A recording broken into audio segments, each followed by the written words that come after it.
불에 타기 쉬운 공격적인 유황, 밀도가 높은 억압적인 납, 지독히도 현명한 소금, 포착하기 어려운 유동성 수은의 특수한 결합. 심리학자 제임스 힐먼이 사람의 정신을 두고 한 말입니다. 이렇게 보니 우리의 정신도 연금술 사이에서 만들어지는 건 아닌가라는 생각이 드는데요.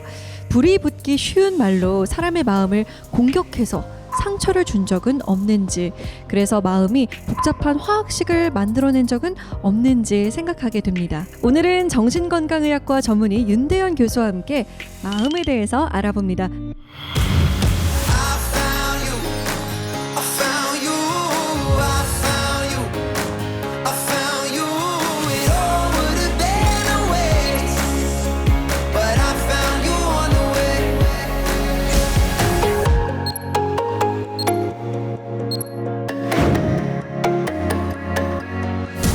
오늘의 강연 주제가 바로 번아웃입니다. 그 현대인들이라면 좀 한 번쯤 들어본 말인 것 같고요. 그리고 나도 좀 번아웃인 것 같다라는 생각들을 많이 하실 텐데, 이게 정확히 어떤 건가요? 마음도 많이 쓰면, 스마트폰 많이 쓰면 방전되듯이 방전될 수 있거든요. 네. 그래서 소진 증후군이라고 좀 어려운 말로 번역하기도 하는데요. 번아웃, 너무 열심히 살다 보니 내 마음이 다 탔다, 이런 거죠. 꾸준히 증가를 해서 작년에는 세계보건기구에서 좀 신경 좀 써야겠다, 이렇게 좀 발표도 하기도 했는데요. 스마트폰이 방전됐다고 해서 고장난 건 전혀 아니죠. 여러 번 번아웃이 와도 상관없습니다. 열심히 살았다는 훈장일 수도 있는데, 번아웃이 근데 왔는데도 계속 더 열심히 살아야지 우리가 평소 훈련한 기술만 쓰면 이게 좀 더 지칠 수가 있거든요. 그래서 번아웃이 왔을 때 내 마음을 좀 잘 위로하는 약간의 기술이 필요합니다. 그래서 그 전에 좀 궁금하실 거예요. 이게 나는 번아웃인가 아닌가. 그래서 제가 체크리스트를 좀 갖고 왔는데요. 지금 함께 계신 여러분도 또 시청자 여러분도 체크해 보시면 어떨까요? 자, 첫 번째입니다. 맡은 일을 수행하는데 정서적으로 지쳐 있다. 두 번째, 일을 마치거나 퇴근할 때 완전히 지쳐 있다. 또 세 번째는 아침에 일어나 출근할 생각만 하면 너무 피곤하다. 여기서 저는 엄청 공감이 가는데요. 네 번째, 일하는 것에 심적 부담과 긴장을 느낀다. 다섯 번째는 업무를 수행할 때 무기력하고 실증을 느낀다. 여섯 번째, 현재 업무에 대한 관심이 크게 줄어들었다. 일곱 번째, 맡은 일을 하는데 소극적이고 방어적이다. 여덟 번째, 나의 직무 기여도에 대해 냉소적이다. 아홉 번째, 스트레스를 풀기 위해 쾌락을 즐긴다. 이것도 저는 좀 찔리고요. 자, 열 번째는 최근 짜증, 불안이 많아지고 여유가 없다입니다. 저희가 이 체크리스트를 쭉 한번 살펴봤는데요. 여기서 몇 개 이상에 해당되면 번아웃 증후군인가요? 보통 한 3-4개 이상이면 좀 내가 지쳤구나, 이렇게 판단하는 걸로 되어 있는데요. 저도 사용하지만 좀 허무하다 하는 생각도 들 때가 있습니다. 뭐 과연 여기에 해당이 3개도 안 되는 분들이 몇 명이나 있을까 하는 생각도 드는데요. 질문이 많지만 크게는 3가지입니다. 첫 번째가 뭐냐면 에너지가 떨어지는 거.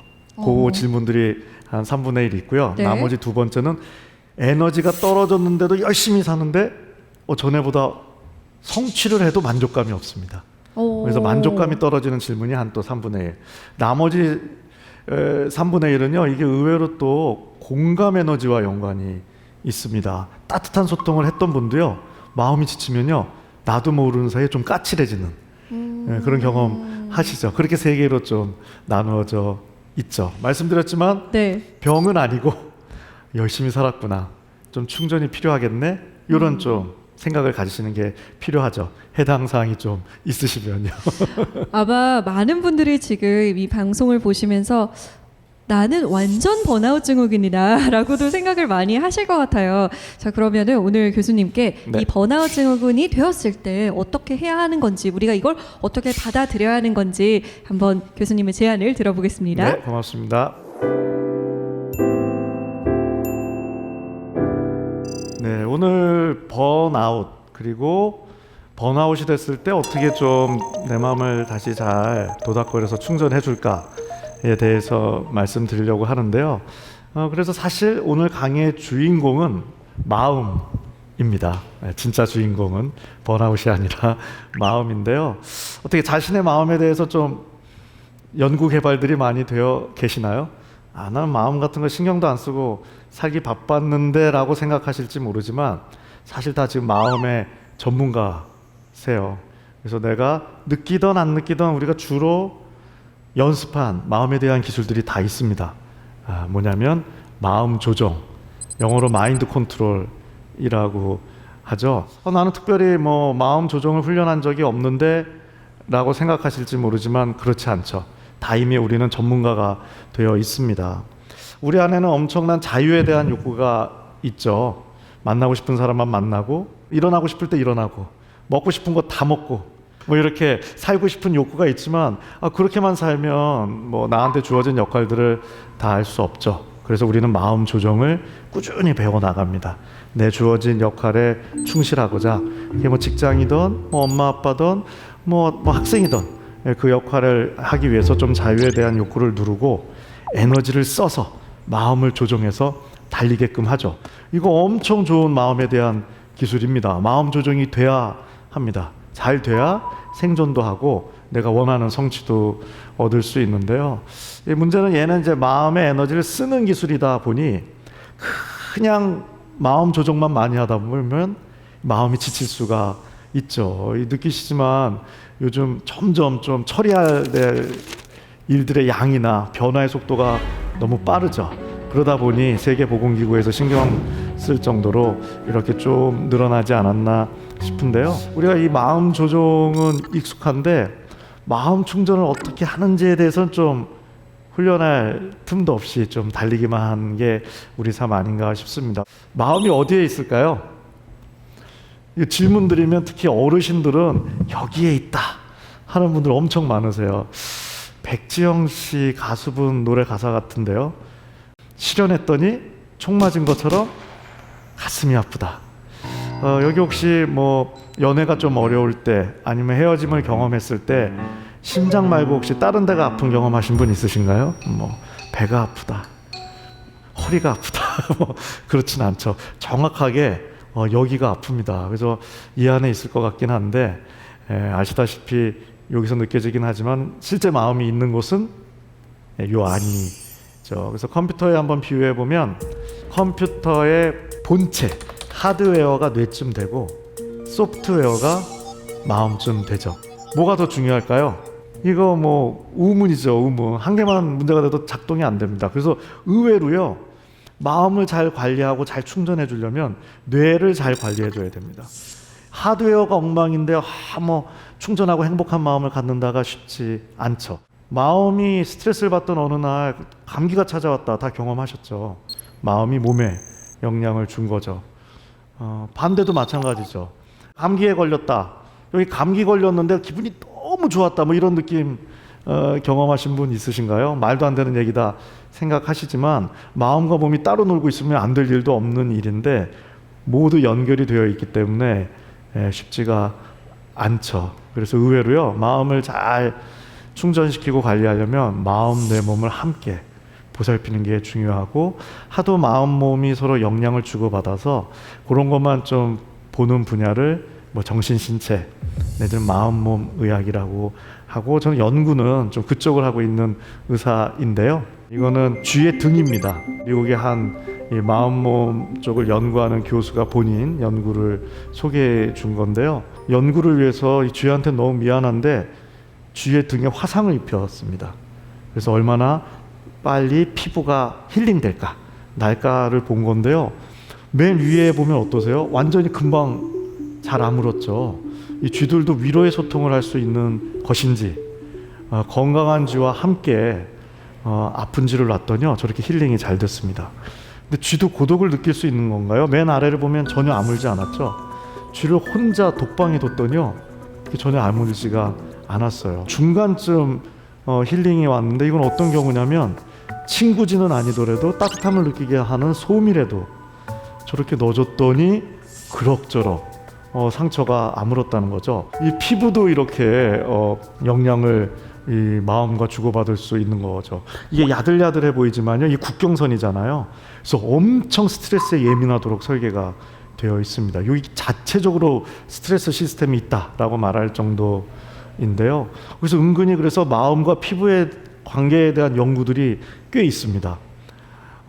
자외선이나 찬바람에 피부가 손상되는 거야 뭐 당연하다 싶은데 전혀 상관없는 심리적 스트레스에 또 이 영향을 받죠. 주름과의 관계 연구 많이 되어 있습니다.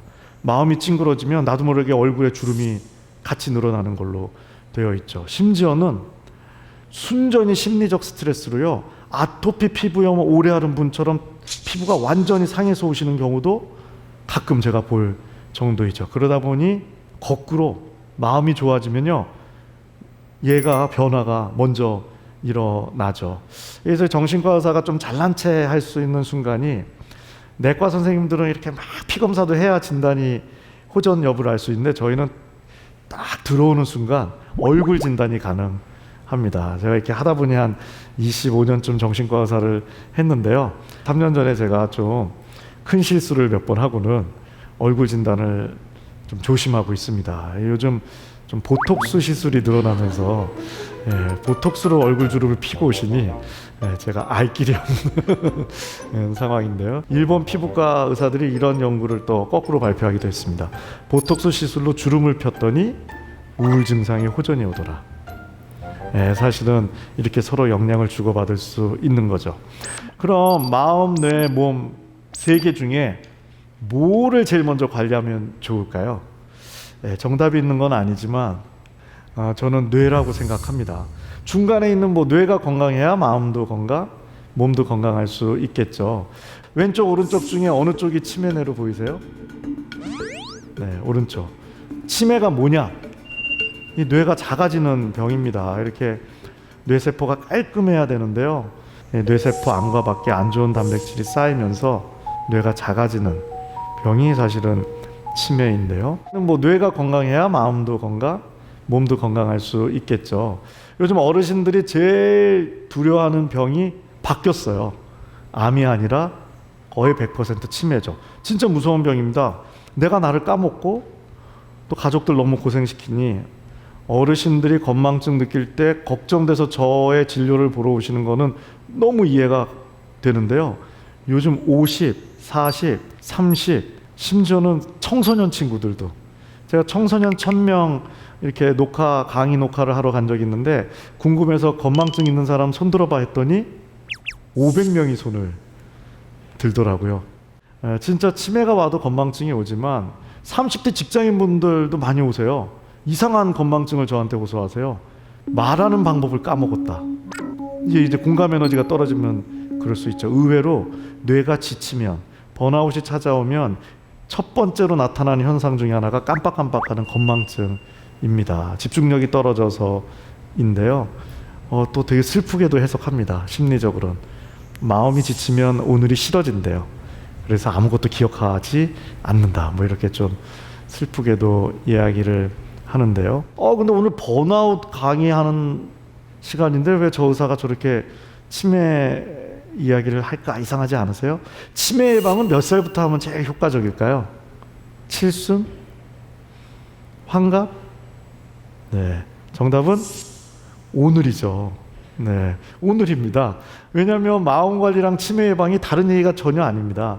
매일매일 마음 관리를 한다는 건 매일매일 뇌 관리를 해주는 거고 그게 쌓이면 나중에 치매 예방이 되는 거지 나이 들어서 그때부터 요이땅 치매 걸릴까 봐 걱정을 많이 한다고 해서 이 치매 예방이 되는 거는 아니죠. 그래서 이게 다 맞물려 돌아가게 되어 있는데요.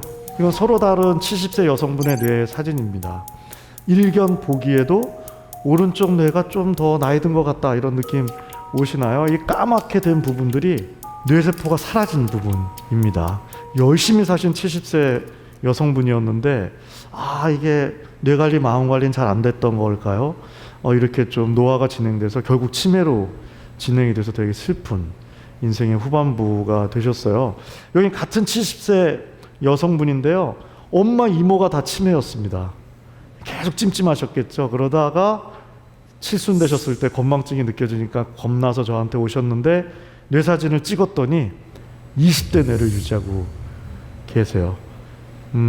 아무리 관리를 잘해도 7, 80에 20대 피부를 유지하기는 어렵지만 뇌는 많이 있으세요.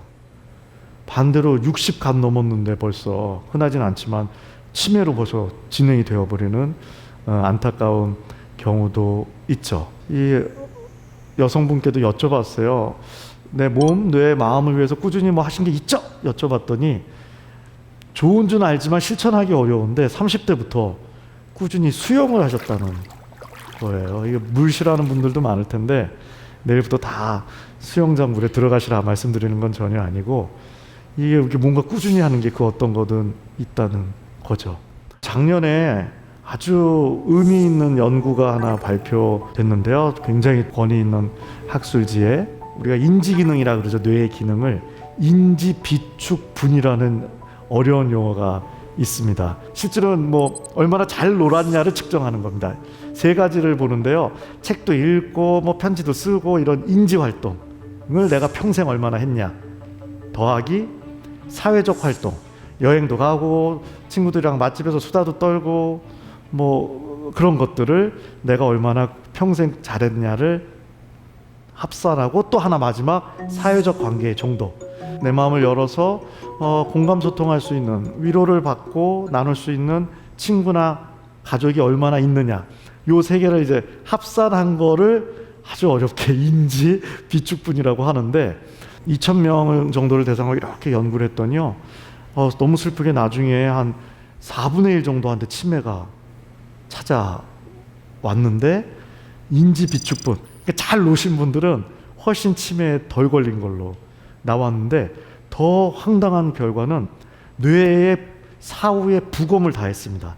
돌아가신 후에 훌륭한 뜻으로 좀 연구에 허락을 하셔서 뇌가 얼마나 나이가 들었는지 실제로 영상이 아니라 부검을 했더니 뇌는 치매로 진행이 됐는데요. 그러니까 하드웨어는 많이 망가졌는데 잘 노신 분들, 인지비축분을 쌓인 분들은요 치매 진단을 안 받으셨어요. 그러니까 이게 뇌가 손상이 돼도 잘 놀면 이게 뭔가 더 회로가 고성능화가 되면서 버틸 수 있다는 그런 연구인 거죠. 그래서 이게 잘 논다는 게 매우 중요한데요. 그럼 어떻게 하면 이렇게 건강해지느냐? 뭐 이것저것 있지만 뭐 제일 쉬운 거 뭔가요? 운동. 이 운동하면 될 것 같은데 제가 이렇게 강의를 가보면요 10%를 넘어가는 경우가 별로 없습니다. 운동 꾸준히 한다 한번 손 들어보세요. 네. 나머지 우리 청중분들은 왜 운동 안 하세요? 운동하면은 건강에 나쁜 걸로 아셨죠? 좋은 줄로 아셨어요? 근데 왜 안 하는 걸까요? 이게 다 오늘 주인공인 마음이란 녀석이 있기 때문에 생기는 복잡한 일들입니다. 생각과 행동 사이에 마음이 없는 거는요 행동하기가 쉽습니다. 예를 들어서 제가 오른손 올려보세요 하는데 이 이야기에 난 죽어도 안 올릴 거야, 싫어, 뭐 이런 저항이 안 생기죠. 왜냐하면 이건 그냥 중간에 마음이 없어요. 근데 운동은 왜 이렇게 하기가 어렵냐? 태어날 때부터요 운동이 싫은 채로 태어나는 마음이 훨씬 많습니다. 그냥 먹고 싶은 거 다 먹고 화끈하게 살다가 확 가자라고 태어나는 마음이 내가 선택한 게 아니라요 원래 더 많은 겁니다. 그러다 보니까는 아무리 운동이 좋다고 생각이 지시래도 중간에 있는 마음이 싫어해버리면 행동하기가 어려운 측면이 있죠. 그래서 이렇게 저렇게 우리가 좀 마음에 대한 이해가 필요한데요. 우리가 스트레스 관리, 마음 관리하면 자꾸 스트레스 안 받는 걸로 생각하는데 가능할까요? 네, 불가능하죠. 스트레스 관리, 마음 관리는 뭐냐? 사실은 마음이 쓰는 언어를 이해하는 과정입니다. 이게 무슨 얘기인가 싶으실 텐데요. 마음을 요 뇌에서 꺼내서 살아있는 좀 인격체처럼 친구로 설정하는 게 도움이 됩니다. 효과적입니다. 내 인생의 소중한 친구 마음 정도로 생각하시면 주는 거죠. 친구랑 잘 지내려면 일단 뭐가 돼야 되나요? 소통이 돼야 되겠죠. 마음이랑 왜 친구하기가 어렵냐? 말이 하나도 안 통합니다. 쓰는 언어가 다르기 때문에 그런데요.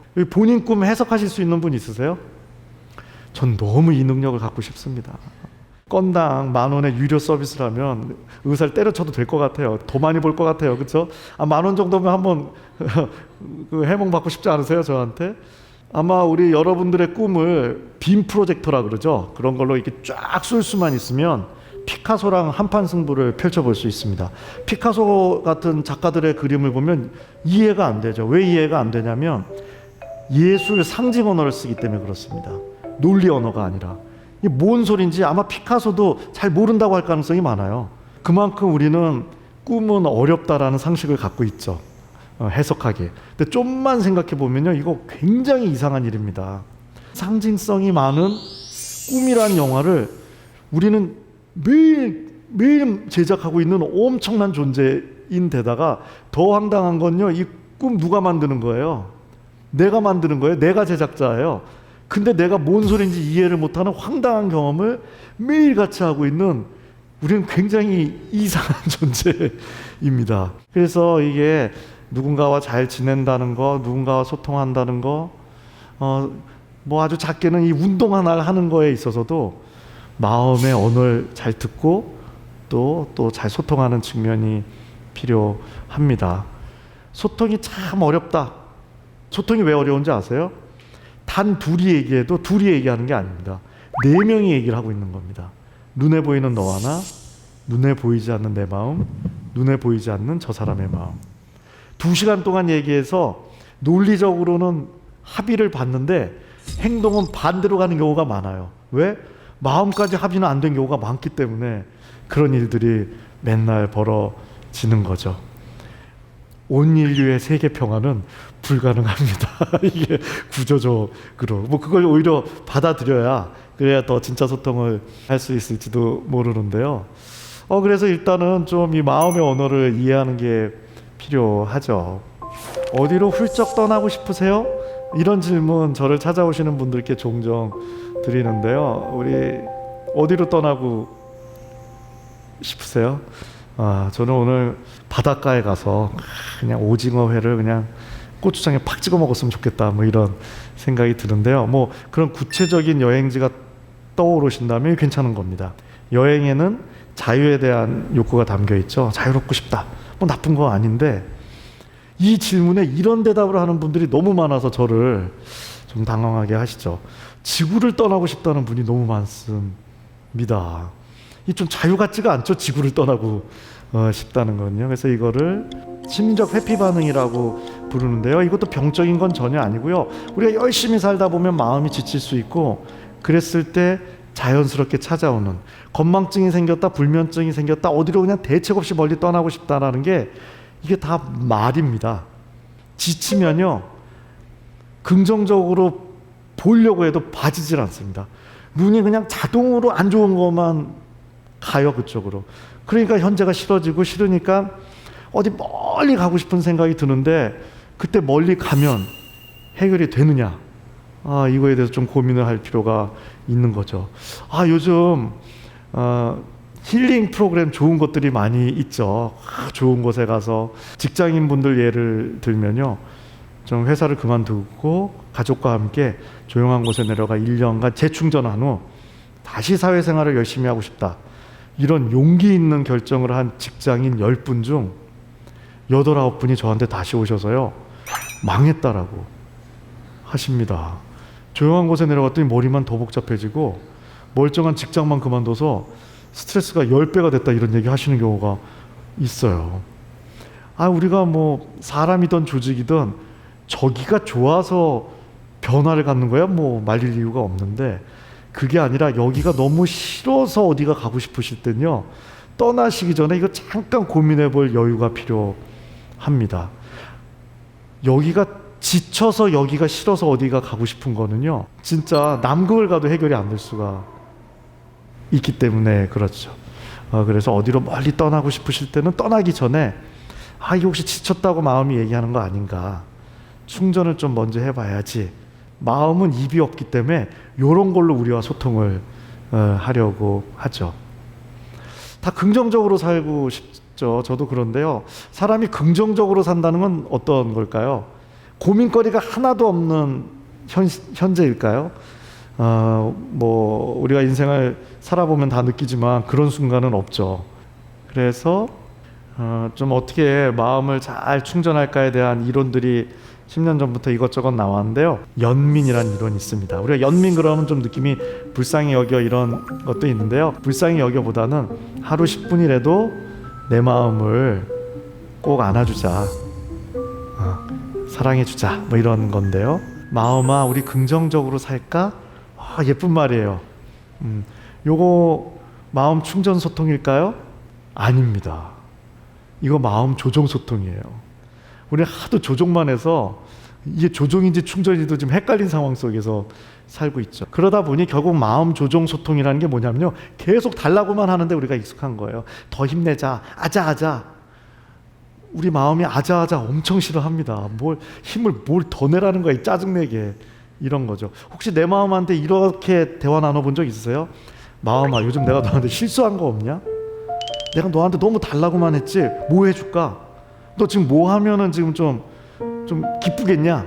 라는 말이 어색할 정도로 줄기차게 우리는 지금 달라고만 하는 면이 있습니다. 그래서 마음 충전 소통, 연민을 갖는다는 거는 마음을 위한 데이트 시간을 하루 10분이라도 갖자, 뭐 이런 건데요. 저도 사실 제가 번아웃에 대해서 관심을 갖게 된 게 10년 전에 제가 번아웃이 와서 막 까칠해져 갖고는 막 정말 싸움닭 같았던 지금 그때의 저를 보면 부끄러워 죽겠는데요. 막 환자분들한테 막 헛소리도 하고 그랬었습니다. 그러다가 이제 마음 충전을 훈련하다 보니 이게 점점 그러다 보면 취미에도 관심이 생기더라고요.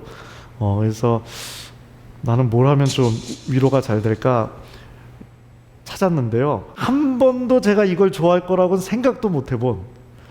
그래서 제가 지금 뭘 하면서 요즘 위로를 받냐면요. 정말 어울리지도 않게 전자기타를 되는데요. 한 번도 칠 생각을 한 적이 없는데 제 좀 친한 친구가 전자기타를 배운다고 한 거예요. 근데 어느 날 이제 저를 저녁 때 밥 사준다고 이렇게 싹 불러내갖고는 같이 배우고 싶었는지 학원 가야 된다고 끌고 가갖고는 거기 이제 학원 선생님이랑 그냥 저한테 이거 배워야 된다고 하도 그래서 우정 때문에 레슨비 날릴 생각하고 돈을 이제 선불하고 왔죠. 그리고 갈 생각이 없었는데 돈이 너무 아까워서 한 번만 가자 해서 갔는데요. 너무 재밌는 거예요. 그래서 진짜 제 직장한테는 너무 미안한 얘기인데요. 한 2, 3년 기타만 쳤습니다. 아무리 골치 아픈 일이 있어도 제가 실험도 해봤어요. 집에서 기타 앰프에 기타 꽂고 띵땅띵땅 하면 다 까먹는 거예요. 그래서 이게 진짜 웃기는구나. 내가 마음 전문가지만 뭘 얘는 이런 걸 이렇게 좋아할까? 진짜 유치하구나, 마음이. 그런 생각을 했는데 어느 날 봤더니 자존감에도 도움이 되는 걸 깨달았어요. 학회라는 곳에 가서 저보다 막 더 좋은 논문 쓰는 의사, 교수를 보면 솔직히 질투가 생겼습니다. 나보다 못난 게 운이 좋아갖고는 뭐 별의별 생각이 들죠. 질투가 생겼다는 건요, 내가 자존감이 떨어졌다는 확실한 증거죠. 근데 어느 날 봤더니 제가 그런 게 다 없어져 버렸더라고요.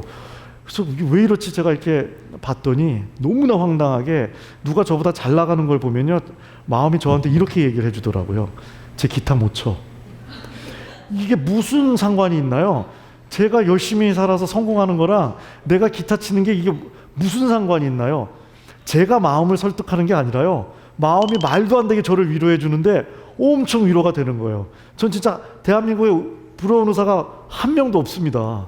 워렌 버핏 유명한 투자가이시고 뭐 진짜 부자인데요. 워렌 버핏 정도 되면 뭐 자가용 비행기가 한 20대쯤 있어서 그걸 번갈아 타는 게 행복이다. 누구도 할 수 없는 이런 취미가 있어야 좀 앞뒤가 맞을 텐데, 이분 취미가 뭐 기타도 아니에요. 우쿨렐라라고 하나요? 네. 또 기타 치는 저 같은 사람은 네 줄 줄 무시하는 경향이 있는데, 이분 그 동영상 찾아보시면요, 이제 어떤 청량음료 자기가 축하 200주년인가 100주년인가 200주년은 아니겠구나, 축하 그 이상하게 작곡해서 하는 그러니까 뭐 이게 본인의 힐링이다 이렇게 얘기를 하죠. 네. 아직 나는 못 찾았는데 하는 우리 시청자분도 계실 텐데요. 뭐 저도 6년 걸렸고 금방 안 찾으셔도 됩니다. 천천히 찾으셔도 되는 게 찾으려고 데이트하는 그 순간부터 충전은 일어나기 때문에 그래서 마음 충전은 하루 10분이라도 좀 마음을 위한 데이트를 하자는 건데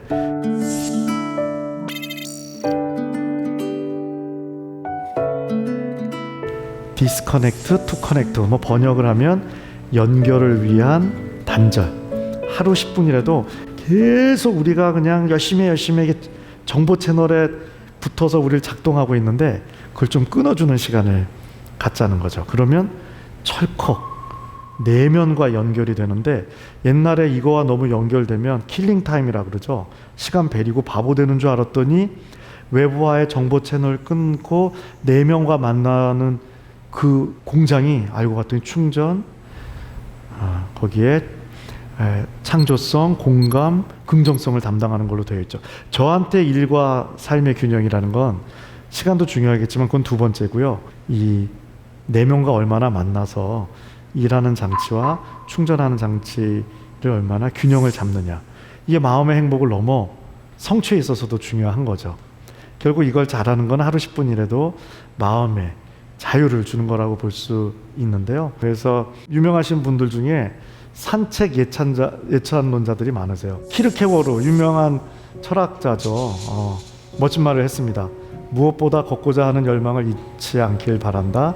날마다 나는 나 자신을 행복 속으로 바래다주고 모든 아픔 속에서 걸어 나온다. 사실 철학자들은 철학하셨으니까 행복에 대한 방법이 더 많아야 되는데 어떻게 보면 되게 허무해요. 산책이 1등이다라는 분들이 의외로 많습니다. 애정결핍 이런 거는 들어보셨을 텐데 자연결핍장애 이런 얘기를 하시는 분들도 많아요. 우리가 너무 요즘 디지털 세상 이런 거에 있다 보니 우리가 잠깐은 또 이런 어떻게 보면 굉장히 아날로그적인 산책을 하면 기본적으로 결핍된 자연에서 내가 좀 벗어날 수 있는 부분도 있어서 우리 마음을 풍성하게 해주죠. 니체 아시죠? 앉아서 지내는 삶은 성령을 거스른 진정한 죄악이다. 걷기를 통해 나오는 생각만이 뭐 어떤 가치를 지닌다. 그냥 이게 사소한 건데요. 산책 즐기기 시작하는데 산책만 하는 분은 전 또 못 만났습니다. 확장이 되기 시작합니다. 이게 작동되기 시작하면 사람도 새로운 친구도 더 만나고 싶고 더 여행도 가고 싶어지고 뭔가 문화적 취미도 더 갖고 싶어지는 자연스러운 확장이 일어나죠. 그리고 니체 얘기 중에 중요한 게 철학의 끝은 우울이다. 우울하지 않고 싶다는 분들 많은데요. 우울하지 않으려고 발버둥 치시면요 100% 번아웃이 옵니다. 연구를 해보면 인간의 기본 감정 중 제일 많이 느끼는 게 우울로 되어 있어요. 우울증은 문제지만요 우울한 감정은 즐길 수 있어야 됩니다. 우울을 즐기지 못하면요 행복해지기가 어려워요. 그러니까 행복이라는 거는 긍정적인 감정으로 정의하기 시작하면 인생이 늪에 빠지기 시작합니다. 어떤 게 행복이냐? 오늘 내가 우울하다면 그 우울조차도 즐길 수 있는 능력, 마음의 힘 이런 게 사실은 희노애락을 다 즐길 수 있는 우리가 꼭 밝은 영화만 보는 건 아니잖아요. 오늘 내 인생의 영화가 좀 우울해 비극적이야 그조차도 즐길 수 있는 그래서 결국 그런 산책을 통해서 그런 능력을 가지지 않았나 싶은데요. 그리고 얘는 정말 좀 우리가 걸을 수만 있으면 할 수 있는 거여서 우리가 기본적으로 내 삶을 더 풍부하게 하기 위해서라도 충전을 위해서라도 우리가 좀 다 산책을 즐길 수 있는 여유를 가질 필요가 있는데요. 저는 하늘, 자연, 사람 뭐 이런 단어를 생각하면서 걷기를 했었는데요. 먼저 하늘을 한번 보는 거죠. 와, 어제보다 훨씬 화창해. 자연도 느끼는 거죠. 야, 많이 따뜻해졌는데 사람도 좀 느끼는 거죠. 이게 사실은 뭐냐면 현재에 대한 집중력을 키우는 훈련입니다. 5살짜리 아이들은 괴력의 소유자들이죠. 눈 뜨자마자 엄마 아빠한테 놀아줘. 그리고 어떻게 잠이 드나요? 부모를 붙든 채 잠이 드는. 5살짜리 애들은 어디서 이런 에너지가 날까요? 5살짜리 아이가 이런 얘기하는 거 들어보셨나요? 나는 5년간의 인생을 망쳤어. 내지는 15년 후를 생각하니 너무 두려워. 전혀 없죠. 전쟁 다큐를 보면요 전쟁 잠깐 멈춘 상황에서 축구공이 있으면 공 차고 뛰어노는 어마어마한 현재에 대한 집중력을 갖고 있는 아이들이죠. 우린 그렇게 태어납니다. 근데 현재만 살 수는 없잖아요. 그래서 우리는 과거, 미래를 다루는 기술을 습득하죠. 과거의 실수를 반복하면 안 되고 미래를 준비할 줄 알아야죠. 근데 과거로 넘어가면 그게 우울입니다. 미래로 넘어가 있으면 그게 불안이죠. 연구에 따라서는요, 현재가 3분의 1만 쪼개져 나가도 행복을 잘 느낄 수 없다. 뭐 이렇게도 얘기하죠. 멋진 미래를 위해 오늘을 희생하자 란 말보다는 오늘 행복할 수 있는 분이 열심히 살았을 때 객관적인 성취가 함께 동반되면서 더 큰 행복이 있을 수 있는 거지, 난 오늘 하나도 행복하지 않다는 분이 그냥 열심히만 산다고 10년 후에 더 행복해질 가능성은 과학적으로 예측해도 엄청 떨어질 수밖에 없겠죠. 그 다음에 조용한 곳에서 밥 음미하며 먹기, 이런 것도 좋은 걸로 되어 있습니다. 특히 우리 남자들은요, 저도 그럴 때 있는데, 이렇게 삼겹살에 소주 먹을 때 보면요, 아직 삼겹살을 입에 안 넣는데 맛있다고 할 때도 있습니다. 그래서 이게 다이어트에도 도움 된다고 해요. 눈으로도 먼저 보고 냄새도 맡아보고 좀 천천히 입에서 그걸 음미하면서 먹으면, 사실 우리가 배고파서 먹는 것 같지만 심리적 허기, 마음이 고파서 먹는 게 훨씬 많거든요.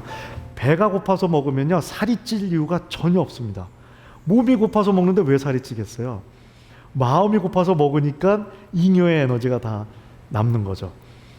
그래서 이렇게 천천히 드시다 보면 이것 자체가 힐링이 되면서 이것을 통해 에너지가 축적되니까 심리적 허기가 줄어드는, 다이어트에도 이제 도움이 된다고 하죠. 그 다음에 요거 좀 이상하다고 하시는 분들이 많아요. 우울함조차도 즐기자는 내용인데요. 이 히틀러 시대 그 유태인을 수용소에서 막 학살하는, 사실 엄청난 끔찍한 일이 있었는데, 여기 좀 죽음의 수용소라는 책 읽어보신 분도 있을 텐데, 빅터 프랭클 박사, 정신과 의사인데 유태인이어서 거기 한 10년 정도 매일 내가 죽을지도 모르는 하루살이보다 못한 삶이다, 뭐 이런 게 책 구절에 나왔는데, 이분이 이 와중에 만든 그 이론이 뭐냐면요, 의미치료라는 걸 만들었어요.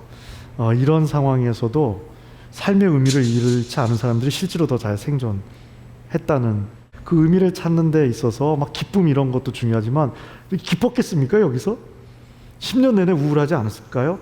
근데 그 우울이라는 거를 오히려 자기가 잘 소화하기 시작하면 더 삶에 큰 의미가 일어나는데, 그게 뭐냐면 아까 제가 말씀드렸지만 오히려 그럴 때 삶의 기대치가 쭉 떨어지면서 목적이, 긍정성이 살아날 수도 있다는 거죠. 그래서 이분이 한 얘기 중에 멋진 얘기가, 왜 살는지를 아는 사람이 어떤 상황도 견뎌낼 수 있다. 그럼 어떻게 삶의 의미를 잘 느낄 수 있느냐? 의미치료라는 이 책에도 비슷한, 마음 충전과 비슷한 말이 나옵니다. 어떤 구체적인 일의 목적도 중요하지만 만남, 사람을 만나고 자연을 만나고 문화를 만나는 것 자체도 엄청난 이게 삶의 목적으로서 의미를 찾는다는 거죠. 워낙 너무 불안, 생존 쪽으로 우리 몰아붙이다 보니 살려고 사는 건 아니잖아요, 사실은. 근데 우리가 그거에 너무 집중하다 나머지 어떻게 보면 되게 슬프게도 진짜 행복을 느끼는 거에 우리가 멀어져 버린 거죠. 그러니까 저는 이런 여행을 좀 제안 드리고 싶어요. 하루 10분, 일주일에 1시간, 분기의 하루는 정말 내 마음만을 위한 시간을 데이트를 하자. 이게 진짜 뇌가요, 매일매일 충전이 필요합니다. 360일 세게 살다가 5일 몰아서 충전하겠다? 전혀 되지가 않습니다. 매일매일 좀 충전하는 게 필요하셔서 하루 10분, 일주일에 1시간, 분기의 하루는 나의 마음만을 위한 시간을 좀 가져주시면 좋을 것 같습니다. 고맙습니다. 네.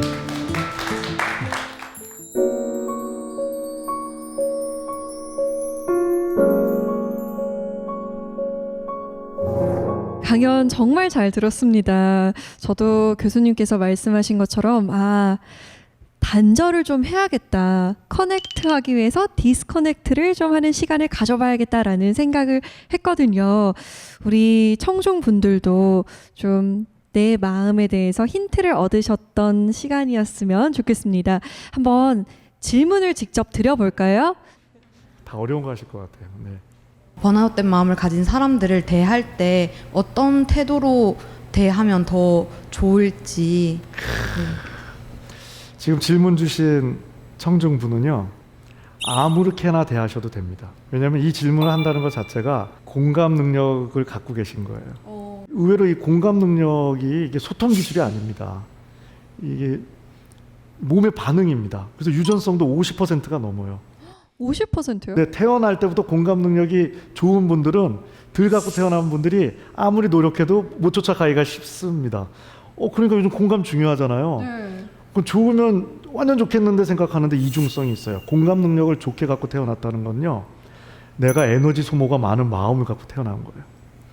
이게 내 마음대로 스위치가 꺼졌다 켜졌다가 안 돼요. 쭉쭉쭉 나가요. 그래서 저는 오히려 거꾸로 사람을 가려 사귀셔야 돼요. 내가 그만큼 공감 능력이 좋을수록요, 이게 역설적인데요, 사람을 되게 가려서 만나셔야 돼요. 아니다 보면 다 내가 많이 주다 보면 내가 번아웃이 되기가 쉽거든요. 그래서 좋은 관계는 딱 50-50은 불가능하겠지만, 내가 요번에 너 공감해 줬지? 너 나한테 꾼 거야. 다음에 내가 필요할 때 너 나한테 써야 돼. 시간 차이는 있더라도 6대4는 맞아야지 막 9대1로 가다 보면은 더 지치기가 쉬운 측면이 있죠. 공감 능력이 좋게 태어난 사람도요, 에너지가 떨어지면요, 어느 정도까지 이상한 행동이 나오냐면요, 순간 사이코패스 비슷한 행동이 나올 수 있습니다. 그런 행동이 나올 수 있어요? 사이코패스가 뭐냐면요, 어떻게 보면 되게 슬픈 성격이에요. 태어날 때부터 공감 능력이 제로예요. 그러니까 죄책감이 없어요. 공감이 안 되는데 뭔 죄책감이 있겠어요? 아프냐? 모르겠다, 뭐 이런 건데, 공감 능력이 좋은 분이 너무 에너지를 쓰다 보면 사이코패스가 되는 건 아니지만 순간 제로 상태가 올 수 있어요. 그래서 착했던 분이 갑자기 까칠해져 갖고 놀래 갖고 저를 찾아오시는 경우가 있거든요. 저도 그 번아웃 됐을 때 제가 막 너무 까칠해져 갖고는 막 말도 안, 지금도 아찔한 게, 매주 오시는 어떤 여성 환자분한테 왜 맨날 와갖고 나한테 안 좋은 얘기만 합니까? 제가 이런 소리를 한 적도 맛이 간 거죠. 저한테 왜 오겠어요?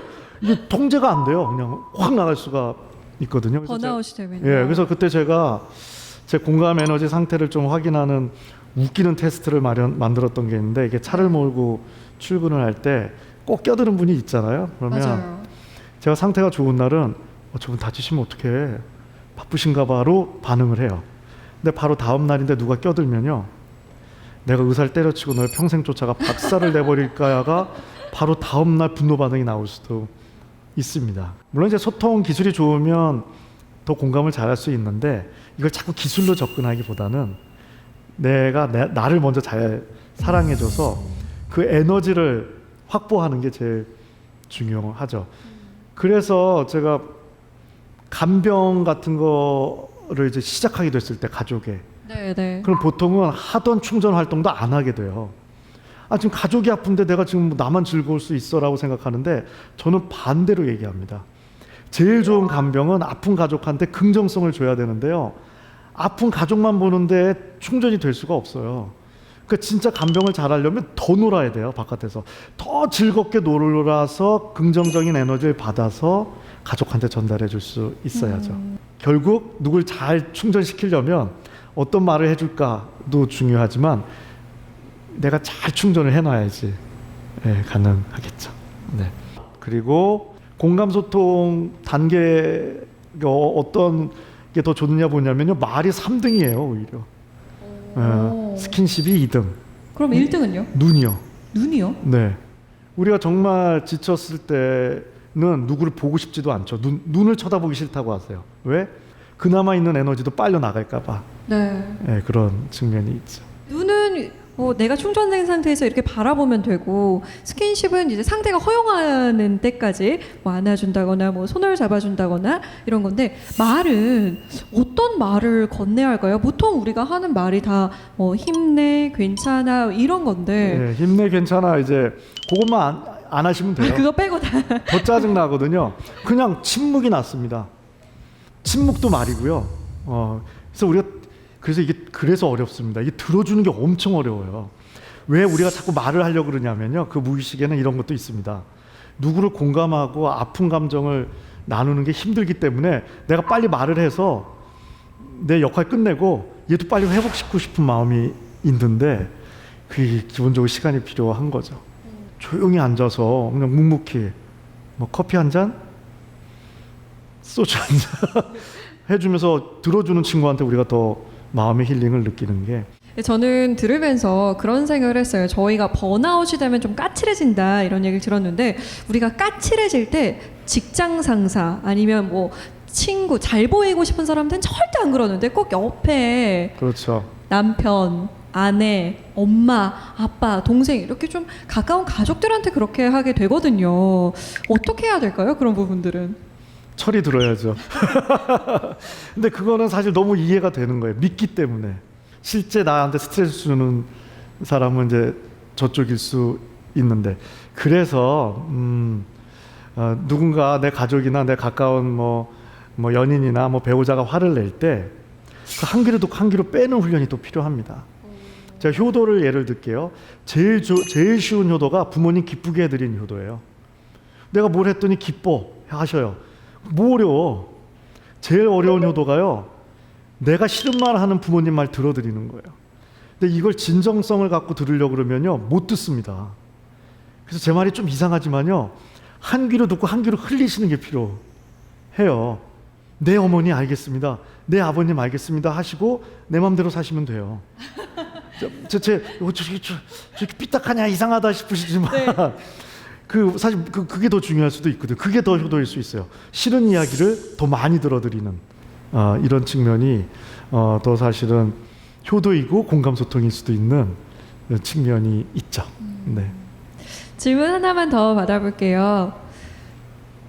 방금 말씀해 주셨는데 살다 보면 되게 가까운 저희 부모님이나 아니면은 연인이나 친구한테 짜증을 내거나 좀 스트레스를 풀 때가 많은데 그럴 땐 제가 어떠한 태도를 갖는 게 좋을 것 같은지 여쭤보고 싶습니다. 부부관계가 너무 갈등이 있다. 여행을 떠나겠다 하세요. 그럼 제가 그러면 좀 팁을 드리냐면요. 예를 들어서 서울에 사시는 분이 부산 여행을 간다 하시면 네. 기차를 따로 타고 가라고 말씀드려요. 그래서 부부가 좀 사이가 멀었을 때 좀 떨어져서 가면요 약간 좋은 점이 보여요. 그래서 이제 아침에 이제 부산에 도착하시면 점심도 따로 먹는 거예요. 혼자만의 시간을 갖는 거죠. 걷기도 하고 저녁 때쯤 한번 회식을 해보는 거예요. 근데 짜증이 난다? 또 헤어지는 거예요. 그래서 근데 이제 그러고 보면 맞아 이게 내가 좀 필요 이상으로 화를 냈고 내가 지친 것도 있고 섭섭도 했겠네 이러면 이게 공감 능력이 살아난 거거든요. 그러면 훨씬 좋아질 수 있죠. 네. 오늘 강연을 들으면서 교수님이 말씀하신 걸 내가 잘 기억하면 지금보다는 좀 더 행복하게 매일매일을 잘 보낼 수 있겠다라는 생각이 듭니다. 오늘 강연 정말 잘 들었습니다. 고맙습니다. 네, 고맙습니다. 고맙습니다.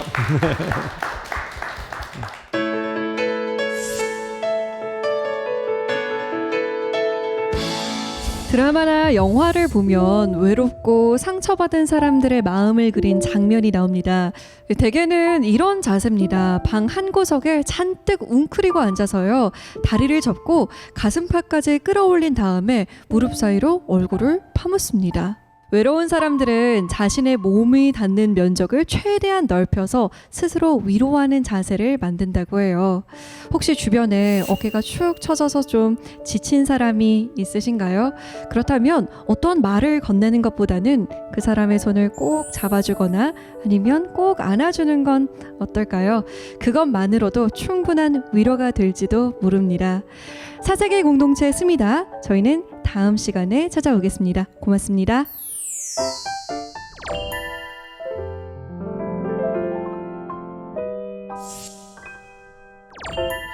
오늘따라 이 길의 날씨는 맑음 부시시한 내 머린 어느새 둥지를 들었네 그날